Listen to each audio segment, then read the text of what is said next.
जय माताजी फ्रेंड्स, जय Shri Krishna. Welcome back to अगिलास खाना खजाना। फ्रेंड्स, आज हूँ तमारी माटे लईने आवी छुं मेथीनी भाजीना मुठिया। आ मुठिया तमे नाસ્તામાં ચા સાથે પણ ખાઈ શકો છો અને ઊંધિયું બનાવો ત્યારે આ મુઠિયા તેમાં પણ તમે ઉમેરી શકો છો। તમને જો મારી રેસિપીઓ ગમે અને તમે હજુ સુધી ચેનલને સબસ્ક્રાઇબ ના કરી હોય તો પ્લીઝ ચેનલને જરૂરથી સબસ્ક્રાઇબ કરી લેજો। લાઈક, કોમેન્ટ અને શેર કરવાનું બિલકુલ ના ભૂલતા। तो एकदम टेस्टी, उपरथी क्रिस्पी અને અંદરથી પોચા રૂ જેવા એવા મેથીના મુઠિયાની રેસીપી બનાવવાનું ચાલો શરૂ કરીએ। તો તેના માટે મેં અહીંયા 300 ગ્રામ લીલી તાજી મેથી લીધી છે। તેને એકદમ સારી રીતે ધોઈ અને એકદમ સારી રીતે એકદમ ઝીણી કટ કરીને લઈ લીધી છે। તો મેથી એકદમ ઝીણી સમારીને લેવાની છે। एक वाटकी भरीने मैं अहींया चणानो लोट लीधो छे। चणानो लोट थोड़ो वधारे उमेरवानो, जेनाथी मुठियानो टेस्ट खूब ज सारो आवे छे। हवे लईशुं अर्धी वाटकी चोखानो लोट। चोखानो लोट उमेरवाथी मुठिया क्रिस्पी बने छे। अने हवे लीधो छे घऊनो करकरो लोट।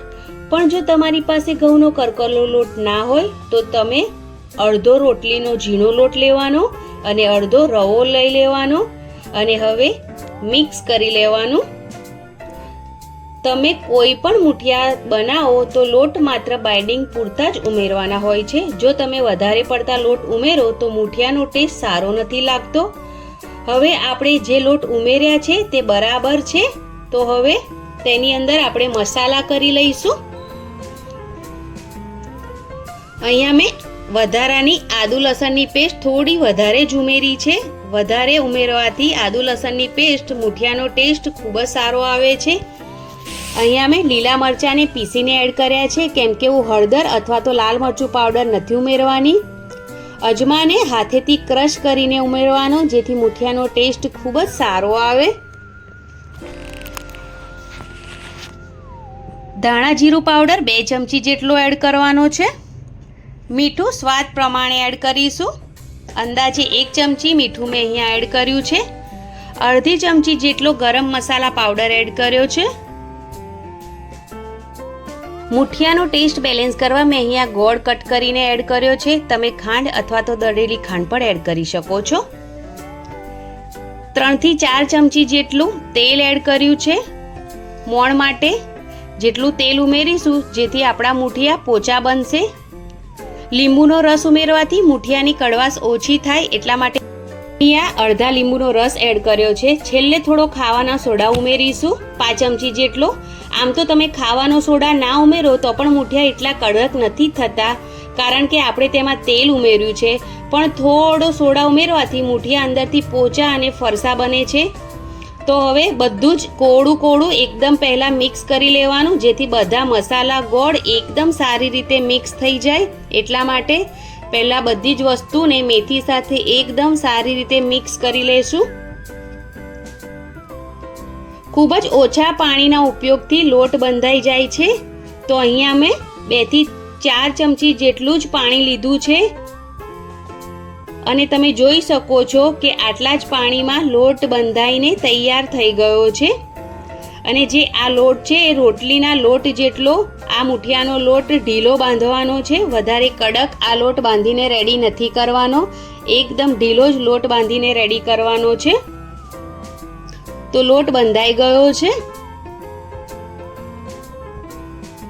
તો હવે હથેળી પર પાણી લગાડી નાના નાના મુઠિયા આપણે વાળીને રેડી કરીશું। આ મુઠિયા પોલા હાથે જ વાળવાના છે, વધારે પડતું દબાણ આપીને નથી વાળવાના। જો વધારે પડતું દાબીને વાળીશું તો મુઠિયા અંદરથી કડક થઈ જશે, એટલા માટે એકદમ પોચા હાથે જ બનાવીને રેડી કરવાના છે।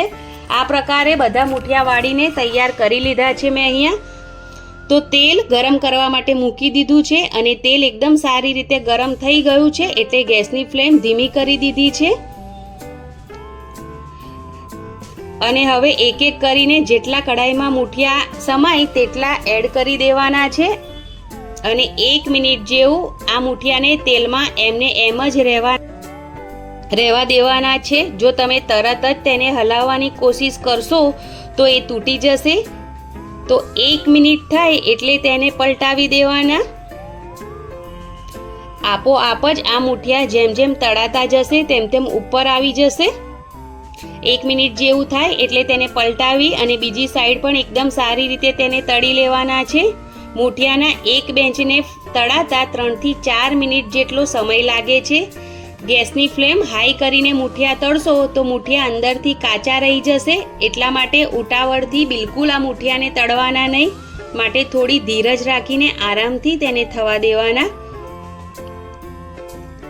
તો અહીંયા 3 થી 4 મિનિટ થઈ ગઈ છે અને મૂઠિયા એકદમ સારી રીતે તળાઈને રેડી થઈ ગયા છે. તો તેને બહાર કાઢી લઈશું અને બાકીના મૂઠિયા આ જ રીતે તળીને રેડી કરી લઈશું.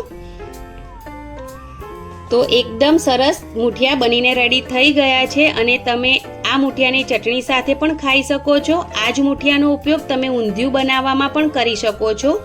જો તમે ઊંધિયું બનાવવા માટે આ મૂઠિયા બનાવો તો મૂઠિયા લાંબા મૂઠિયાની જગ્યાએ ગોળ ગોળ મૂઠિયા પણ વાળી શકો છો. ચા સાથે તો ખાવાની ખૂબ જ મજા આવે છે. સોડા નાખવાથી આ પ્રકારની ક્રેક્સ પડે છે અને ઉપરથી એકદમ ક્રિસ્પી અને અંદરથી એકદમ સોફ્ટ મૂઠિયા બનીને રેડી થાય છે. તો તમને જો મારી આજની આ મૂઠિયાની રેસીપી ગમી હોય તો ચેનલને પ્લીઝ સબસ્ક્રાઈબ કરવાનું બિલકુલ ના ભૂલતા અને આ વિડીયોને વધારે ને વધારે શેર કરજો. કોમેન્ટ જરૂરથી કરજો અને વિડીયો જોતા પહેલા લાઈક જરૂરથી કરી લેજો. Thanks for watching. Bye bye. Take care. જય માતાજી.